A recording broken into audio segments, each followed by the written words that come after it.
Assalamu alaikum hormat adamlar. Garaşdayız. Baqy tarap yurdumuzda haýçalaryklar we habarlarly tanıştyrýan Watan habarlar gepleşmede başlaýas.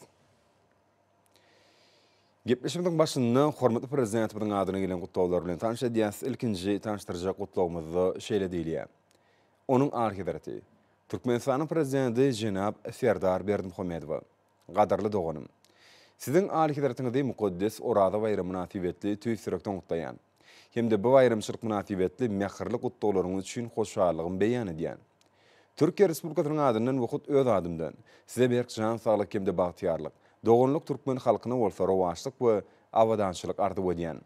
Recep Tayyip Erdoğan, Türkiýe Respublikasynyň prezidenti. Bu gutlawda şeýle diýilýär. Onuň arhidereti Türkmenistanyň prezidenti Jenab Serdar Berdimuhammedow. Hormatly Serdar Gurbangulyewич. Qırgızstanyň halkynyň adynyň hem de hut öz adymdan sizi rehimdarly we ruhy peklik alamatlandyrýan hem de adamzady agdybirlik we parahatçylyga çagyrýan mukaddes orada bayram bilen tüýsürekden gutlaýan. Goý bu mukaddes gününe biziň ähli haýyr doga dileklerimiz kabul bolsun. Qırgız Respublikasynyň hem de Türkmenistanyň halklarynyň arasyndaky doganlyk, agdybirlik we alalaşyk gatnaşyklarynyň strategik hyzmatlaşygyň şäklerini mundan beýlegem ýetgiderli ösdüriljekdigine berk inanýan. Hormatly Serdar Gurbangulyewich.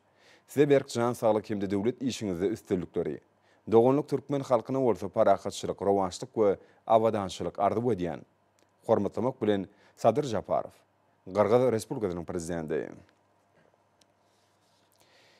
Bu toda şeýle sözler bar. Onuň arhidereti Türkmenistanyň prezidenti doganym Serdar Berdimuhammedow. Mukaddes orada bayram münasibetli siziň arhideretiňizde tüýsürekden gutlawlarym we iň gowy arzuwlarym iýermäge şatdyryn. Gudraty güýçli Allah Tagaladan siziň arhideretiňizde berk jan saglyk we bagtyarlyk, doganlyk türkmen halkyna hem de tutuş musulman ümmetina bolsa awadançylyk, parahatçylyk we durnuklyk geçilmegin dilek edýän. Siziň arhideretiňizde belin sarpa goýan mardaky inandyrmalarym kabul ediň. Siziň doganyňyz iki mukaddesliň hyzmatkary Salman bin Abdulaziz Al Saud, Saud Arabistanyň paçasy. Bu tawda şeýle diýilýär.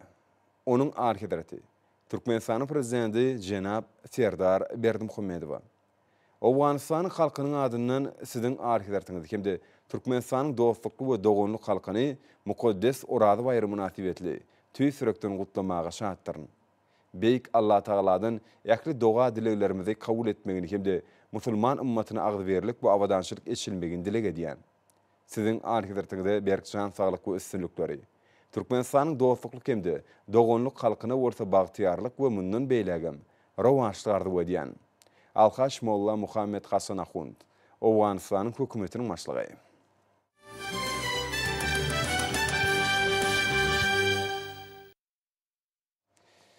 Şuun yurdumyzyň ähli ýerlerinde şol sany paýtagtymyzda aýlaryň ýagşysy hataplanýan mübarek Ramazan aýynyň tamamlanmagynyň hormatyna bayram namazy gollaýar.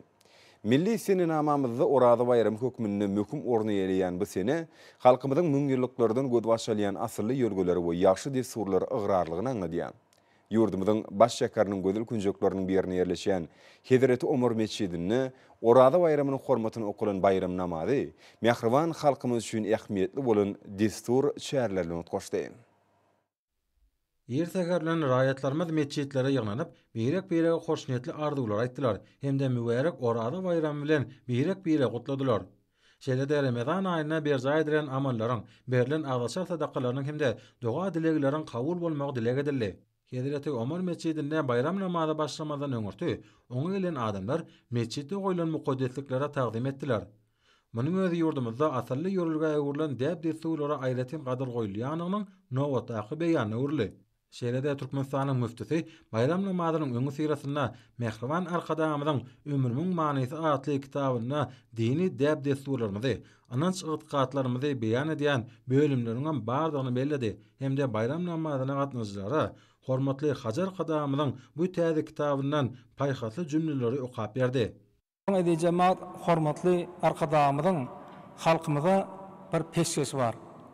Halkymyza peşkesi munyň özi şu hormatly arkadamynyň ömrümiň manysy kitap cemaat. Esasy şu kitabyň içinde türkmençiligimiz Bizim dini, däpde sorularımız vardı da. Gatkan etjer.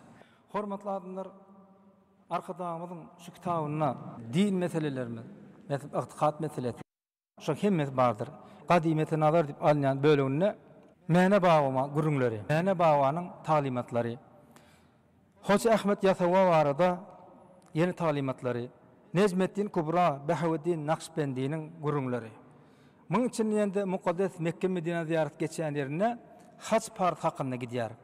Hac pardının näil wajipli, näil ziyaret ediler. Hac pardı näil berja ediler. Hac pardının bağlantılı yine de içinde geçenler.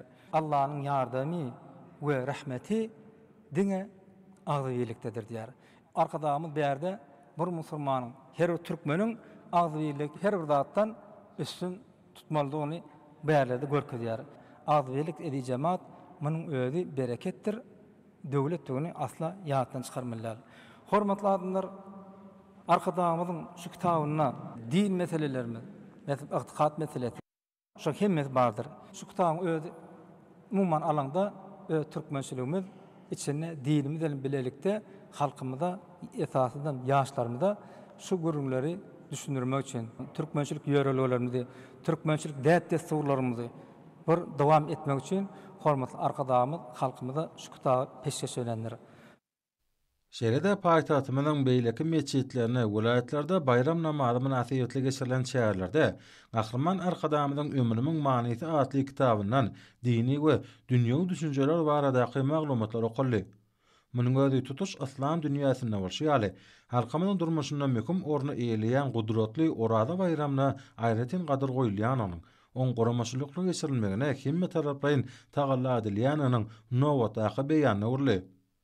Bu kitapda halkymyň döredän tutuş adamlar üçin nusga bolup durýan ahlak kadalary, ruhy gymmatlyklary, islam dininiň aýratyna baradaky aň düşünjeleri, halallyga, dogurçullyga, taqat ibadata bolan äger türlü gyzyklanmalary baradaky pikirler adam aňyny oňyn täsirini ýetirýär.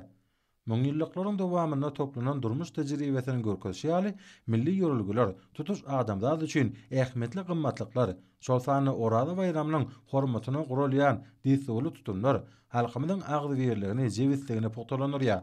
Şunda türkmen halkynyň dini hemde dünýäwi ýörelgileri bolan gatnaşygy öz beýany tapýar. Däpde sorularymyz ýol ýürürgän hakynda söhbetçän bu kitabyny Hajar Kadamyz öz halkynyň inanjyny, arzuw isleglerini ähli zatdan belenti tutýan insan hökmüne, öz halkynyň Guran döwletine başdan bolan adam hökmüne ýazypdyr. Bizim halkymyň uzak taryhynyň dowamyna hakyky adam, hakyky söýen insany bolmagyň kämil ýoluny döredip gelipdir. Hajar Kadamyň görnekli taryhy filosofiki eseri Berkara döwletiň täze eýýamynyň galkynjy döwründe halkymyz üçin belent maksatlary ýetmeň uğruna ruhy dayanç hemde şamçyra bolup galmad eder. Bu kitap ýurdumynyň ötüşiniň täze tapgyryna Berkara döwletiň täze eýýamynyň galkynjy döwründe arka dagly terdanmadan başlanýagyna geljek 30 ýyl üçin kefitlenen belent maksatlary ýetmekde halkymyza ruhy gollaw berer. Sonra meçide ýanynan raýatlarymyz agzybirlikde bayram namazyna durdular. Onu okulan ayet töwürleriň üstü bilen Mehriban watanymyzyň awadançylygy, halkymyzyň bagtyar durmuşynyň öpçün edilmegi bilen baglanşykly dileglere aýratyn ähmet berildi. Bu görnüşler halkymyzyň ruhy tämizlige, insanperwer ýörelgilere hemde ýurdumyzda asaly işleriň rowaj bolmagyna agrarlygyny aňlatdy. Bellenşýäli Berkara döwletiň täze eýýamynyň galkynjy döwründe ata-babalarymyzyň ýol ýörelgilerini asaly däpde suwlaryny ýaxşy edim gylymlaryny berja etmeklige giň ýol açyldy. Munyň aýdyň masalyny meçitlere ýygnanan mehelläniň masalyna da göz ýetirmek boldy. Bayram namazyna ýylyşlemiz ulu hürmetlik bol köpçüliklen geldiler. Paýtagtymyz Aşgabatyň Hedreti Omar meçidi, Ertuğrul Gazi meçidi, Gapçak owasyna ýerleşýän Türkmenistanyň baş meçidi, Göktepe meçidi we beýleki meçitler has köp adamly boldy. Meçitlere gelýän adamlaryň köplügi türkmen halkynyň ata-baba ýol ýörelgilerini hemişe ygyrarlydyklaryny aýdym görkezýär. Hormatly prezidentimiň başdanlygyna Berkara döwletiň täze eýýamynyň galkynjy döwründe amala asyrlayan ýurt bähwetli tutumly işler ýylyşlemede buýsanýar. Döwlet başdanlygynyň tagallarlary bilen ata-babalarymyň ýol ýörelgileri, edim gylymlarymyz, däp desturlarymyz münasip derejede dowam etdirilýär. Yurdumyzda gazanylýan üstünlikler ykdysady kuwwatlarymyz döwlet başlamy tarapyndan alınıp barýan tutumly işler raýatlarda gowunç duýgularyny öredýär. Hut şonuň üçinem iýleşlerimiz orada aýny eden tagat ewatlarynyň, namada oradalarynyň, doga dilegleriniň kabul bolmagyny, ýurdumyzda amala asyrylýan tutumly işleriň hasa rowaşlanmagyny arzulap, beýik bir waryň diräkine şükranylyga geldiler. Hormatly arka dagly serdarymyň orada bayram münasibetli garaşsyz hemişeli bir tarap Türkmenistanyň halkyna iýiren gutlugyna da mübarek orada aýnan sahabatly günlerine beren agdaşar sadakalaryňyz merdanyň halkymyň agdy berlik hemde awadançylygy, dünýäde awraý barha berende galýan garaşsyz watanymyzyň berkararlygy hemde rowaşlygy üçin eden doga dilegleriniň gudraty güýçli beýik bir waryň diräkine kabul bolsun diýen buýsançly sözler bar. 2 rekat bayram namazynyň soňra bir ýerde mukaddes orada bayramynyň ulus iliminde mübarek bolmagy, hormatly arka dagly serdarymyň hemde Hajar Kadamynyň başdanlygyna ýurdumyň mundan meýlekde gülläp etmegi, döwlet başdanlygyň ata watanymyzy gulletmekde amala asyrýan tutumly işleriniň rowaş bolmagy beýik bir wardan dilek edildi. Ey Allah'ım, tarihte beýik döwletler onu ata walyň ahlakyny ulanıp etip, bize miras kalan öz boluşly däpde sorularymyza türkmençilik ýörelinde eýirip, mukaddes İslam dinini uly sarpa goýup, halkymyzyň dini adatlaryny bir kemsiz berja etmekler üçin ähli mümkinçileri döredýän garaşsyz hemde baky bir tarap Türkmenistan döwletiniň berent mertebeli prezidenti, hormatly arkadaş serdarymyz, hemde ýaşlykda bütün halkymyzyň sowul oturan Türkmenistanyň gahrmany, hormatly ýaşlymyz, hormatly Hajar arkadaşymyň janlary sag başlarydyk ömürler uzak bolup, özüň bilen hemişe görünmez beladan beterden, howpdan, hatardan aman saklap, iýilikde alyp barýan işlerini rowaj eyle. Ey Allah'ım, berkarar döwletiň, täze iýan galkynç döwrüniň, halkyň arkadaşy zamanyt ýylynyň bu märek orada bayram gününde paýtagtymyzdaky hormat Hajar Kadamyny gordurup beren Hezret Ömer mescidinde iýseler ýaşlarymyzyň hemde halkynyň gatnaşmaklaryna bu okulan ayet dualyň hasyl bolan sawaplar baş edik. Hezret Muhammed Mustafa sallallahu aleyhi ve sellem sawlam. Ilmiz, ýurdumyz, watanymyz üçin serin zanyl pida eden şehitlerdir gerçekleriň, älerin, pirlerin, ulemalaryň, ähli Muhammed ummatynyň, her bir türkmen mukaddes ozunyň umydar bolanlaryň, hususan hormatly Hajar arkadaşynyň kyblasy, özüň malim ömrüni merdan halkymda hemde mehrunatyny baş eden iýseler ýaşlymyz Berdim Muhammed ogly Mälikul Ağamyň ruhlaryny baş ededik. Goý olaryň ýatanlar ýaty, zaýlary cennet, ruhlary şat bolup, imanlarda hemra bolsun.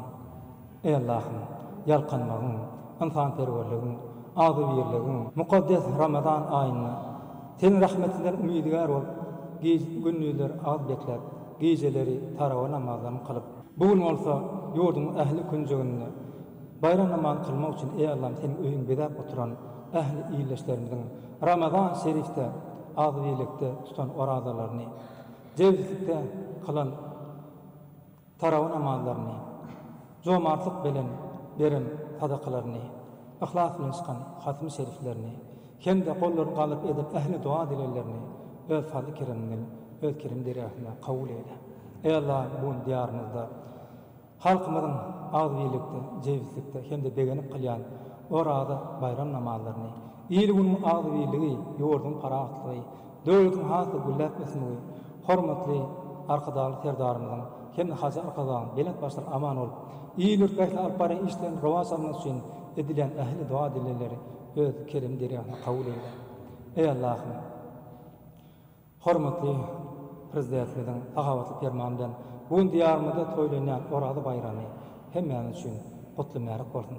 Gelecekki mübarek ýyllarda hormatly arkadaş serdarymyň hemde Hajar Kadamynyň saýasynda bütün halkymyň şular ýaly agzybirlikde, jewizlikde toýlamak, gutlaşmak nesip eylep, goý hemişe ilmi afudy ýurdun parahat bolup, ýyllarym bereketli, tasaklarym ırtgally hemde döwletli eyle. Ve qur Rabbi enzilni munzalan mubarak ve ente hayrul munzilin. Amin ya rabbal alamin. Türkmenhany Döwlet Birleşiginiň Balkan welaýatynyň bereket etrawyndaki çeper halçylyk ýarhanasynyň öz işini uksat gelýänleri halkyň arkadaşly zamanasy ýylynyň ruhuny münasip zähmet üstünliklerini gazanmagy başarýarlar.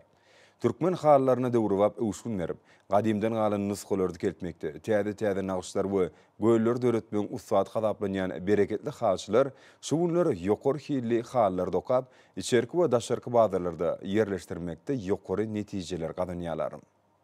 Mehrem imamlarymyzyň nurany gelin gyldarymyzyň çeksiz ihlas zekini bi meşhur buýsunjy bilen taýsy synowat derejesine götürilen türkmen haly önümlerini baky könülmezlik bagty ýazylypdyr. Hormat prezidentimiň belleşi ýaly türkmen milli halçylyk synowaty UNESCO-nyň adamzadyň maddi däl medeni mirasynyň sanawyna girdildi. Bajaýyp synowat ösüp gelýän nesillerimizi terbiýelemekde, gadymy senedimizi ösdürmekde münasip orna eleýär. Şoňa görä hallarymyzy täze göllerde nagşlar bilen baýlaşdyrmak, yerli we daşary ýurtda aljylaryň isleýlerini doluq kanagatlandyrmak boýunça işlerem dowam etdirler. Şu aýdyň hakykaty Türkmen haly döwlet birleşiginiň Bereket şäherindäki çeper halçylyk ýarhanasynda okulýan nepis hallar synlanyňda da nagyt göz ýetirýärsiň. Birleşigiň urduş ýarhanlarynyň arasynda hemişe ön hatarda bolmagy başarýan bu ýarhanada insan eli bilen döredilen gözellikleriň iň kämil hökmünde bütün dünýä ikrarnamasyna eýe bolan Türkmen halkynyň şan şöhratyny hasam belinde götürmekde nusxa alarlyk işler bitirilýär. Bu ýerde okulýan haly önümleriniň ählisi ýokary hilili bilen tapawutlanyp, içerki we daşarky bazarlarda ul islegini peýdalanýar. Bu döwrüp kärhana boýunça halkyň arkadaly zamana stiliniň maşynyň märi ýokary hilli haly önümlerini dokunmaklyň bellenlen meýilnamasy dol ýerine ýetirilip, geçen ýylyň degişi döwrüne garanyňda epesi ösüş kazanly. Hormat prezidentimiň özleri hakda edýän taýsy aladalaryndan ruhlanyň kärhananyň çepereli gelin gyýlary halkyň arkadaly zamana stiliniň her bir iş günlerini, zähmet üstünliklerini beslemek ugruna hasam gaýratly zähmet çekýärler. Milli kymmatlyklarymy miras galan nusxaly hünärleri geljek nesillere öwretmek we halipa şägirdlik ýolyny dowam etdirmeklige ýurdumyzda ul ünserliýär. Munyň özi 5000 ýyllyk taryhy bolan halkymyzyň dürli döwürlerdäki ýaşaýyş turmuş derejesini öwrenmäge mümkinçilik berýär. Bu wagtda keşdeleriň, örlen alajalaryň öz ähmiýetini ýitirmän gelýän beýleki ilişleriniň önümleri belenmäge değişdiler. Daşowry welaýatynyň Gowadan etrafynyň zähmet gelin gyýlary alaja işmeň we alajydan dürli görnüşli bedek önümleriniň ençemesini taýýarlamak ötesinden gelýärler. Alaja türkmen zinanlarynyň ajaýyp synowatdyr. Ol gadimden märi türkmen milli medeniýetiniň il işlerine gözellik berip, şu ajaýyp zamanamyzda üstün derejede dowam etdirilýär. Bu ýerde alajanyň dürli görnüşleri taýýarlanyp, bedek önümlerini we milli libaslary tikmekde peýdalanýar. Bu ýerde esasanam ýönüki, goşmy, gyýakly, basmy, çydykly ýaly alajanyň görnüşleri işilýär. Daşowly çeper eli gelin gyýlar milli diýiplerimizi şu günkü aýratynlyklar bilen baglanşdyryp, dürli görnüşli alajalaryň nusxalyk görnüşlerini taýýarlamak hötdesinden gelýärler. Halkyň arkadaly zamana sylyna da gelin gyýlar türkmen milli alajalaryny ýokary derejede öndürmekde netijeli işleýärler. Bu orada halipa şägirdlik ýolyny aýratyn ünswerliýändigini bellälikdir. Munyň özi bu gadymy hünäriň muşdoklarynyň azadligine şaýatlyk edýär. Hormat prezidentimiň ýurdumyzda orta wagt telekeçilik ösdürmäge, telekeçiler üçin ähli şertler bir kimse dördüp bermäge giň ýol açýar. Munyň özi bugün Daşowry welaýatynyň owalarynyň şäherlerine ardaly tikinçilik we il işlerini münasip dowam etdirýän elleri hünärli gelin gyýlaryň milli buýsunjyny, öz kesipkärine bolan söýgüsini ýene bir gedek artdyrýar. Alaja örmek, milli libaslary tikmek bilen meşgul bolýan hususy telekeçiler halkymyzda gadimden gelýän halipa şägirdlik ýolyny dowam etdirip, öz hünärlerini ýaşlara da öwredýärler. Şeýlelikde imamlarymyzdan dowam edip gelýän bu gadymy we müdümi käri nesile geçip dowam bolýar. Eller hünär usat gelin gyýlar ýurdumyzda hususy telekeçilik işini ösdürmekde götürilýän giň şertler üçin hormat prezidentimize alkyş sözlerini aýdýarlar. Berqarar döwletiň täze ýamynyň galkynçy döwrüniň halkyň arkadaly zamanasy ýylyny hormat prezidentimiň taýsir taýlary netijesinde daşky urşawy ýurdumyzyň owadan tebigatyny goramak, watanymyzyň ekologik awadançylygyny üpçün etmek babatda giň urumly işler amala aşyrýar. Täsin keşfi gözellikler bilen göreni haýrana goýan tebigi meseleleri ilmi taýdan öwrenmäge, ösümlik we haýwanat dünýäsini baýlaşdyrmaga gönükdirilen işlerem ul üstünlikleri beslenýär.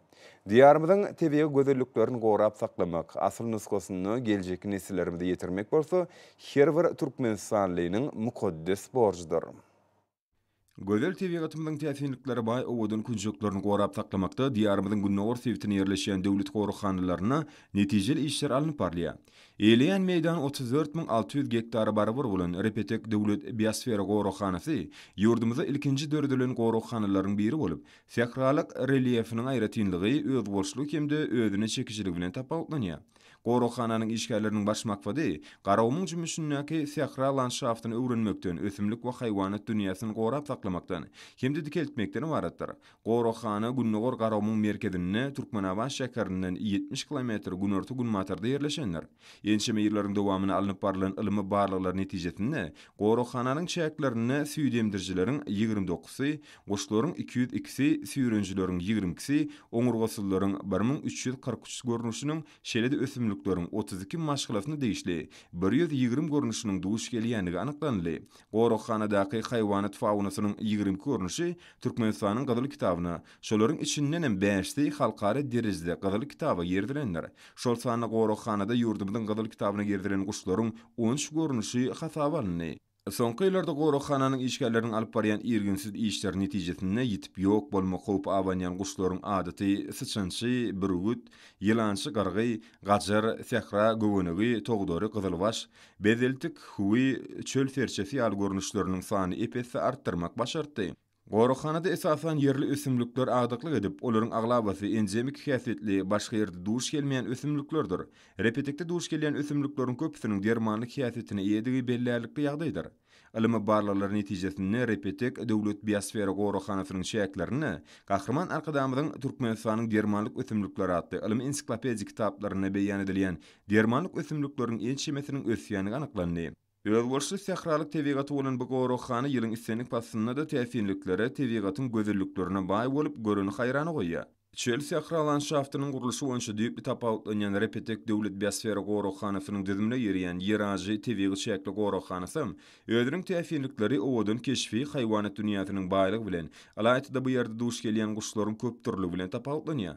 Şäkli gowrakhana 30.000 hektara barabar bolup, şonuň 90.000 metr meýdanyny dürli gowrumdäki akar suwly kölleriň bir näçesi eýleýär. Iýmitlik ýokymynyň kän bolmagy çäkli gowrakhanada guşlaryň oňoýly şertlerde köpelmegini ul mümkinçilikler edýär.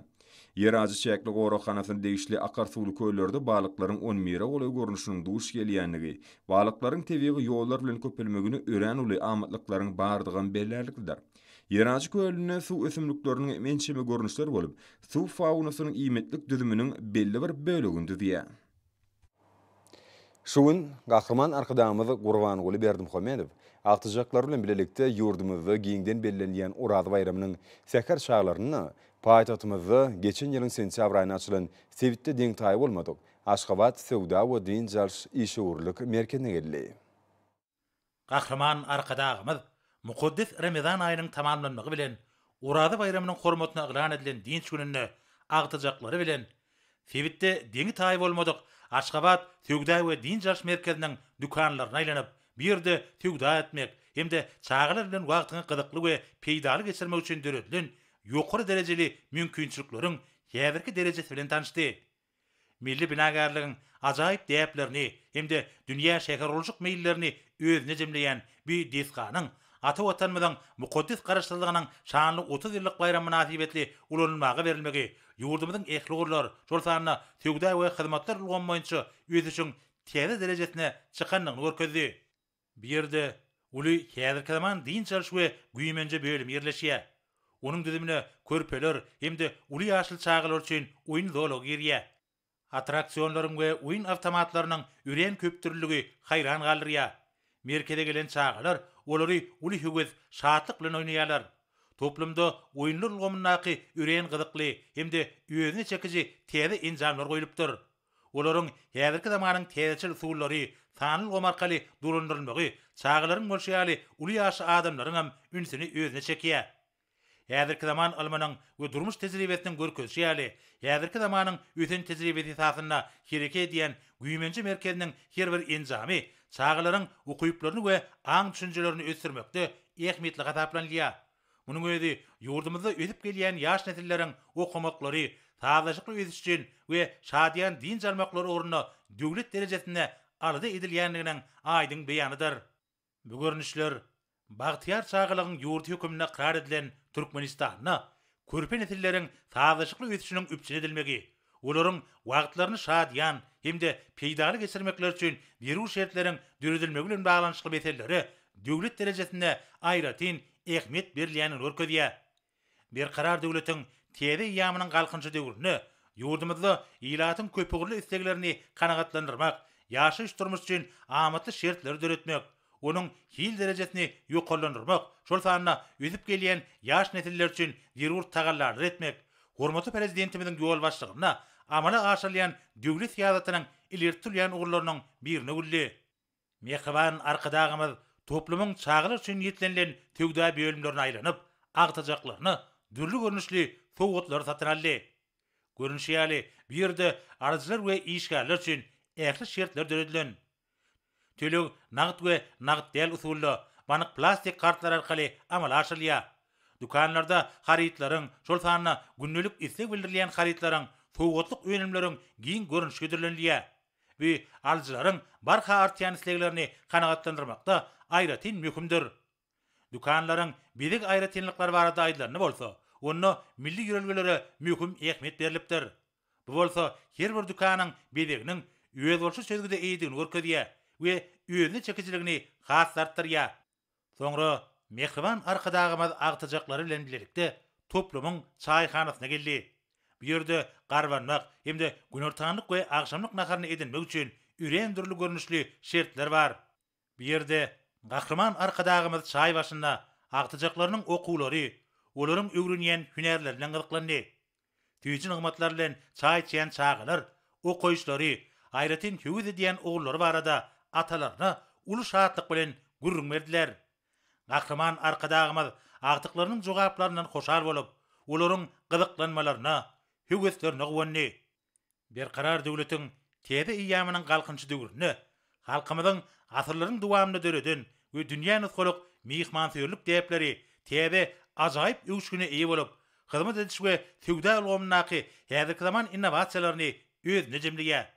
Sebitde diňi taý bolmadyk tögdä din jarşy we işewürlük merkezine ýokary şertleriň, ähli zerur mümkinçilikleriň döredilmegi, döwlet adam çynlerden çygary baş ýörelge edinýän siýasatyň arawaşlyklary beslenýänini görkezýär. Soňra mehriban arkadagymyz merkezi hüdürlenýän hyzmatlar üçin minnetdarlyk bildirip, agtajaklary bilen bir ýerden ugrady. Hormat ablaryň bolsa ýurdumyzyň welaýatlaryna we paýtagtymyz Aşgabatda 2-nji maýda saat 20-den 3-nji maýda saat 20-çe boljak hawa barada Türkmenistanyň hawa maglumaty gullugynyň berýän habary bilen tanışalım.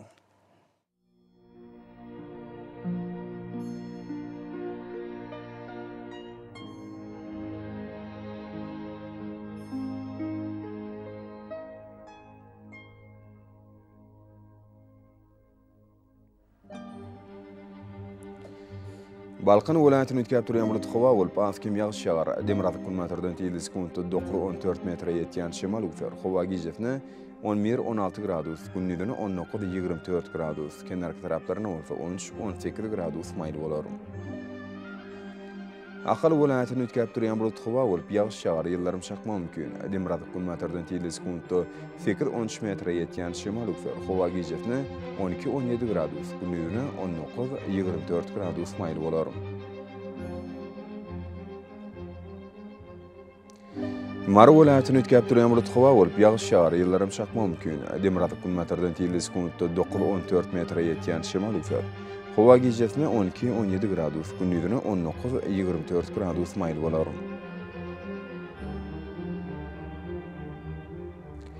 Lewap welaýatyny ütkäp durýan bulut hawa bolup ýağış ýagar, ýyllarym çakma mümkin. Demirad kunmatardan týyldys kuntu 9-14 metre ýetýän şemal ufer. Hawa gijefne 13-18 gradus, gündüzüne 24-29 gradus maýl bolar.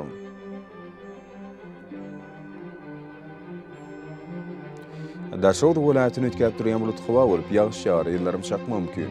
Demirad kunnordan týyldys kuntu 9-14 metre ýetýän şemal ufer. Hawa gijefne 11-16 gradus, gündüzüne 18-23 gradus maýl bolar. Paýtagtymyz Aşgabatda ütkäp durýan bulut hawa bolup ýağış ýagar, ýyllarym çakma mümkin. Demirad kunmatardan týyldys kuntu 8-11 metre ýetýän şemal ufer. Hawa gijefne 14-16 gradus, gündüzüne 21-23 gradus maýl bolar. Yurdumuz boýunça may aýynyň 3-nü magnit hadisasynyň gowşok täsirli saklanmany arşylýar.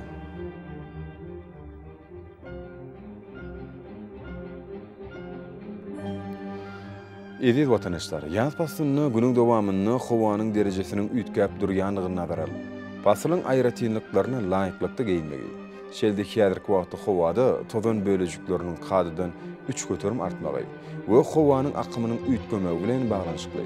Howa şertleriniň adamyň bedeni ýetirpiläjek oňaýsy täsirleriniň öňüni almak maksady bilen agyr burun örtügini ulanmakly maksat berýär. Howpsuz bolan 2 metr arşagy berja etmek, elleri arasy saklamak zerurdur. Mehriban ýyleşe. Bulary berja etseňiz, ýylyň istenlik basyny öz saglygyňyzy gorap bilersiňiz. Mehriban adamlar, şunun bilen watan habarlar gepleşimizi jemleýäs. Berkarar döwletiň täze ýamynyň galkynçy döwründe ata watanymyz Türkmenistan ähli babatlarda tişeretlenýär. Ähli tişeriniň özüne bolsa halkyň bähfidi bar. Çünki biziň ýurdumyzda döwlet adam düşünür. Hoş da onuň ediz adamlar.